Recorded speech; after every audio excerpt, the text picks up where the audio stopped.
Hi guys. నా పేరు దినేష్ నాగతేజ. నేనైతే అమెరికా వచ్చి ఇప్పటికి 4 మంత్స్ అవుతుంది. సో, నేనైతే రీసెంట్‌గా ఒక కార్ తీసుకున్నాననమాట. సో, అమెరికాలో కార్ అంటే పెద్ద మ్యాటర్ కాదు. ఎందుకంటే అదొక బేసిక్ నీడ్ అనమాట ఇక్కడ. So, let's begin the video. ఈ కారు వచ్చి వోక్స్‌వ్యాగన్ జెట్టా అనమాట. 2015 మోడల్ కార్ ఇది. అయితే ఈ కార్ ఓనర్ కొత్త కార్ కొన్నాడు. సో, ఈ కార్‌ని వాడటం లేదని అడిగితే సేల్ చేస్తా అన్నాడు. సో, లక్కీగా నేనైతే ఈ కార్ తీసుకున్నాను. ఈ వెహికల్ వచ్చి 90,000 మైల్స్ తిరిగింది. ఈ కార్ నేను ఒక 6,000 పెట్టి కొన్నాను. కార్ అయితే మంచిగుందనమాట. సో, బాగుందని చెప్పేసి నేను కొనేసానింకా. సో, ఇంకా కార్‌నయితే నడిపేసేద్దాం. పదండి.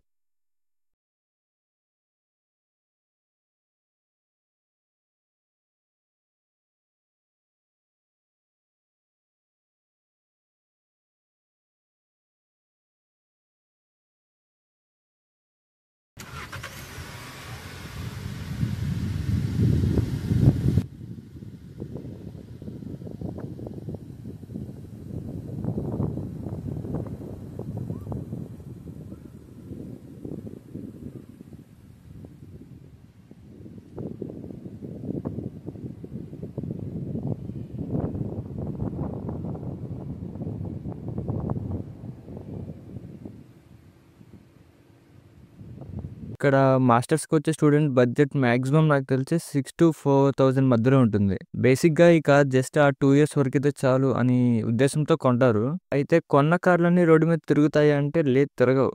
ఎందుకంటే రిపేర్లున్న కార్లే కొంటారు మన వాళ్ళు తెలియక. అలా కొన్నప్పుడు దానికి రిపేర్లకయ్యే కాస్ట్‌కి ఇంకొక వెహికల్ కూడా వస్తుంది. మేజర్ రిపేర్ అయితే ఇంకా స్క్రాప్‌కి పడేయటమే. ఒక 500 అలా అయితే వస్తాయి వెనక్కి మనకి. సో, అందుకనే ముందు మనం ఒక మెకానిక్‌ని షెడ్యూల్ చేసుకొని అతనికి చూపించి వెహికల్ కండిషన్ బాగుంది అంటేనే అప్పుడు తీసుకోవాలనమాట. లేదంటే ఇలా స్క్రాపులకి వాటికి పడేసుకొని కారు గురించి అన్నీ తెలిసిన వాళ్ళైతే సో, కార్ కండిషన్ ఎలా ఉంది అన్న ఐడియా ఉంటుంది. సో, కారు గురించి మాకు పెద్దగా తెలీదు, ఏం తెలీదు అన్న వాళ్ళైతే పక్కాగా ఒక మెకానిక్‌ని తీసుకెళ్ళి షెడ్యూల్ చేయించుకోవాలనమాట. So, like engine oil leakage ఉందా? లైక్ ఏమైనా ప్రాబ్లమ్స్ ఉన్నాయా? కార్ బ్యాటరీ ఎలా ఉంది?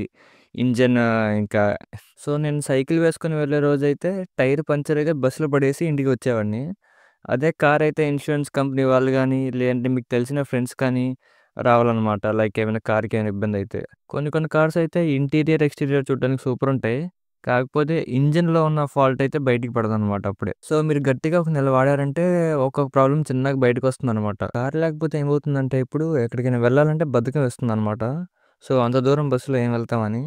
అదే కారుంటే అవసరం లేకపోయినా బోర్ కొట్టేసి అటు ఇటు వెళ్తాం. అది కామనే అనుకోండి. అలా చిన్న చిన్నగా ఖర్చులైతే పెరిగిపోతా ఉంటాయి. మోస్ట్‌లీ మన వాళ్ళైతే హుండై సొనాటా కానీ, ఎలాంట్రా కానీ, టొయోటా క్యామ్రీ, మాజ్డా ఇలాంటి కార్లయితే ఎక్కువ తీసుకుంటూ ఉంటారు. అండ్ టొయోటా కార్లయితే మెయింటెనెన్స్ చాలా తక్కువగా ఉంటుంది. అండ్ లాంగ్ రన్‌లో కూడా బా రన్ అవుతుందనమాట టొయోటా కార్లయితే. అయితే ఇంకోటేంటంటే కార్ రిజిస్ట్రేషన్‌కి మళ్ళీ ఒక 1000 పడుతుంది. ఈ కార్ అంటేనే కాడికి బొక్క పడుతుంది. కార్ స్టీరింగ్ చేతిలో ఉంది, యాక్సిలరేటర్ కాలు కింద ఉంది అంటే కుదరదు. స్పీడ్ మాత్రం 10 మైళ్ళే వెళ్ళాలి. మా కమ్యూనిటీ మాత్రం చాలా ప్రశాంతంగా ఖాళీగా ఉంటుంది ఎప్పుడు చూసినా. ఇక్కడ ఒక 10 మంది అలా గుంపు కూడారంటే చాలు పోలీసొచ్చేస్తారు వెంటనే. అయితే ఇక్కడ లీజింగ్ ఆఫీస్ అని ఒకటుంటుంది. వాళ్ళ ముందుకెళ్ళి యాక్షన్ చేశామంటే రియాక్షన్‌లో ఒక మెయిల్ వస్తుందనమాట. ఇలా 3 మెయిల్‌ల కంటే ఎక్కువ వచ్చాయనుకోండి 30 రోజులు టైం కూడా ఇవ్వకుండా 30 నిమిషాల్లో ఖాళీ చేయిస్తారు. సో, బేసిక్‌గా అమెరికాలో కార్ ఎందుకంటే మనకి బేసిక్ నీడ్ అనమాట అది. సో, బేసిక్ నీడ్ అంటే మనకి క్లైమేట్ ఇక్కడ ఎలా ఉంటుందో అసలు ఎవరు గెస్ చేయలేరు. ఒకసారి ఫుల్ ఎండొస్తుంది. ఒక్కోసారి సడెన్‌గా వర్షం పడుతుంది. క్లైమేట్ అసలు ప్రిడిక్ట్ చేయలేము ఇక్కడ. సో, ఇంకొక థింగ్ ఏంటంటే మనకి ట్రాన్స్‌పోర్టేషన్ ఇక్కడ చాలా పెద్ద మైనస్ అనమాట. సో, బస్సులుంటాయి. కాకపోతే అవి చాలా పెద్ద తలకాయ నొప్పనమాట. మీకు ఒక 30 కిలోమీటర్స్ వెళ్ళడానికి కూడా మీకు చాలా సేపు పడుతుంది. ఒక్కొక్క చోటైతే మీరు బసెస్ మారాలనమాట. సో, కనెక్టింగ్ బసెస్ ఉంటాయి. సో, బసెస్ మారేటప్పుడు టైం డిలే ఉంటుంది. లేక ఒకసారి బస్ మిస్ అవుతారు. బస్ మిస్ అయితే మళ్ళీ కాస్త వెయిట్ చేయాలి. సో, ఇదంతా తలకాయ నొప్పులైతే ఉంటాయి. సో, మేజర్‌గా ఏమవుతుందంటే కాలేజ్‌కెళ్ళేవాళ్ళు లైక్ దూరంగా ఉండేవాళ్ళు ప్రిఫర్ చేస్తారనమాట కార్‌ని. సో, కార్ తీసుకోవడం పెద్ద మ్యాటరే కాదు యూఎస్‌లో. కాకపోతే దాని మెయింటెనెన్సే చాలా భయంకరంగా ఉంటుంది. తీసుకునేది మంచి కార్ తీసుకోవాలి. ఏ డబ్బా కార్ తీసుకున్నామంటే దానికి రిపేర్‌లని చెప్పేసి వాటికే అయిపోతుంది అంతా. సో, తీసుకునేదేదో మంచి కార్ తీసుకోవాలి. డబ్బులు కొంచెం ఎక్కువ పెట్టైనా. సో, బేసిక్‌గా అమెరికాలో కార్లు కొనాలంటే చాలా జాగ్రత్తగా చూసుకోవాలి. ఎందుకంటే ఈ డీలర్‌లుంటారు. సో, దాని లోపల ఏ రిపేర్స్ ఉంటాయో మనకు తెలీదు. వాటిని అమ్మేస్తారు కూడా. అసలకి ఏదో జిమ్మికులు చేస్తారు. తీసుకున్న 10 డేస్ బా రన్ అవుతాయి. అసలు కొత్త కార్‌లా రన్ అవుతాయి. తీసుకున్న తర్వాత ఏమైతది బిస్కెట్ అయితదనమాట అది. ఇంకా అది దాన్ని ఇంకా ట్రాష్‌లో పడేయటమే. మీకు ఇంకో విషయం చెప్పాలి. ఇక్కడ కార్ నడపడం కంటే డ్రైవింగ్ లైసెన్స్ తీసుకోవడమే పెద్ద తలకాయ నొప్పి. డ్రైవింగ్ టెస్ట్ ఉంటుంది. ఆ టెస్ట్‌లో మా ఫ్రెండ్స్ అయితే 4, 5 టైమ్స్ ఫెయిల్ అయినోళ్ళే చాలా మందున్నారు. ఫస్ట్ అటెంప్ట్‌లో పాస్ అయినోళ్ళ కంటే. సో, డ్రైవింగ్ చేయడం కంటే డ్రైవింగ్ లైసెన్స్ తెచ్చుకోవడమే పెద్ద టాస్క్ అనమాట యూఎస్‌లో. ఇండియాలో అందరికి తెలిసిందే కదా! సో, ఈజీగా లైసెన్స్ వచ్చేస్తుంది. ఇక్కడ మాత్రం అలా కాదు. పిన్ టు పిన్ ఉంటుందనమాట. లైక్ రూల్స్ అన్నీ కరెక్ట్‌గా ఉంటాయి. సో, కార్ డ్రైవింగ్ రూల్స్ కూడా ఈజీగానే ఉంటుంది. ఎమ్మటనే అర్థమైపోతుంది మనకి. లైక్ ఒక 1 మంత్ ఉన్నామంటే చాలు. అది ఈజీగా అర్థమైపోతుంది. డ్రైవింగ్ రూల్స్ అయితే మాత్రం. సో, స్టీరింగ్ అయితే వీళ్ళకి మాత్రం వీళ్ళకి మాత్రం స్టీరింగ్ లెఫ్ట్ సైడ్‌లో ఉంటుంది. మన దగ్గర చూసుకుంటే ఏమో ఆ స్టీరింగ్ అయితే రైట్ సైడ్‌లో ఉంటుంది. సో, స్టార్టింగ్ బాగా డ్రైవింగ్ వచ్చినోళ్ళైతే పెద్ద కన్‌ఫ్యూజ్ అయితే అవ్వరు. సో, అప్పుడప్పుడు బిగినర్స్ అయితే మాత్రం భయంకరంగా కన్‌ఫ్యూజ్ అవుతారు. సో, ఇండియాలో నేర్చుకొని రండి. ఇక్కడ హెల్ప్ అవుతుంది. ఇక్కడ అమెరికా వచ్చిన తర్వాత నేర్చుకుందాంలే అనుకుంటే మాత్రం అది టోటల్లీ జరగని పని అసలకది. మీకు టైం సరిపోదు. అసలకి ఏం చేయలేరు. సో, ఏదైనా ఉంటే ఇండియాలోనే నేర్చుకొని ఇండియాలోనే నేర్చుకొని రావడానికి ట్రై చేయండి మాక్సిమం. ఇక్కడికొచ్చి నేర్చుకున్నారంటే మీ టైం వేస్ట్ అవుతుంది. మనీ వేస్ట్ అంతా హడావుడి అవుతుందనమాట. సో, అంతా షెడ్యూల్ అంతా డిస్టర్బ్ అయిపోతుందనమాట. కారు లేకుండా పనవ్వదా అంటే, కారు లేకుండా పనవుతుంది. సో, కారు లేకుండా పని జరగదంటే మాత్రం అది రాంగ్ ఎజం రాంగ్ అజంప్షన్ అనమాట. ఎందుకంటే కారు లేకుండా కూడా పనవుతుంది. సో, నేను స్టార్టింగ్ అయితే సైకిల్ తీసుకున్నాను. ఆ సైకిల్ మీద ఈజీగా కాలేజ్‌కెళ్ళొస్తాను. అసలకి సెట్ అనమాట అది. సో, మీకింకా నెక్స్ట్ స్టెప్ ఇంకా సైకిల్ కూడా నా వల్ల కావట్లేదు అన్నప్పుడు మీరు ట్రాన్స్‌పోర్టేషన్ ఇబ్బందవుతుంది. బస్సులు దొరకట్లేదు. ఇంకా ఎళ్ళడం ఇబ్బందవుతుంది అని చెప్పి కార్ తీసుకుంటే బెనిఫిట్స్ ఉంటాయి, బొక్కలు ఉంటాయి. 2 ఉంటాయనమాట. మన ఇండియన్స్ అయితే ఫస్ట్ అమెరికా వచ్చిన తర్వాత చేసే పనేంటంటే కార్ తీసుకోవడం అనమాట. సో, మోస్ట్‌లీ తీసుకోరు. ఒక 100లో 30% మాత్రం పక్కా కార్లు తీస్తారనమాట. ఎందుకంటే లైక్ ఏమవుతుందంటే ఇక్కడున్న క్లైమేట్ ఫస్ట్ థింగ్ ఏంటంటే క్లైమేట్ ఇందాక చెప్పుకున్నది. సో, అమెరికాలో అయితే 3 టైప్స్ ఆఫ్ కార్ టైటిల్స్ అయితే ఉంటాయి. ఈ కార్ టైటిల్ ఏంటంటే కార్‌కి ఒక పేరులాగా అనమాట.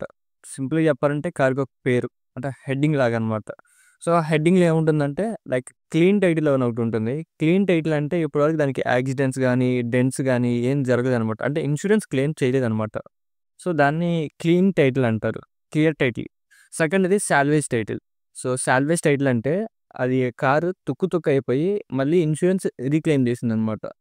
సో, తుక్కు తుక్కు అయిపోయిన తర్వాత రీక్లెయిమ్ చేస్తే సాల్వేజ్ టైటిల్ అని వస్తుందనమాట. సో, ఈ సాల్వేజ్ టైటిల్ కార్స్‌కి అసలు తీసుకోకూడదు. అసలకి ఈ జస్ట్ ట్రాష్ కింద లెక్కే అనమాట. సో, జస్ట్ పేరుకి మాత్రం సాల్వేజ్ అని ఉంటది గానీ అసలు దాన్ని కన్సిడర్ చేయరెవరు. సో, నెక్స్ట్‌ది ఏంటంటే రీబుల్డ్ టైటిల్. రీబుల్డ్ టైటిల్ అన్నా ఆహ్, సాల్వేజ్ మీద కొంచెం బెటర్ అనమాట. సో, ఈ రీబుల్డ్ టైటిల్ ఏమవుతుందంటే యాక్సిడెంట్ అవుతుంది కారు. ఇన్స్యూరెన్స్ క్లెయిమ్ అయితుంది. సో, ఇన్స్యూరెన్స్ క్లెయిమ్ అయితది. సో, ఆ ఇన్స్యూరెన్స్‌లో మీకు ఫ్రంట్ బంపర్ పోతే బంపర్ వరకే చేంజ్ చేస్తాడనమాట.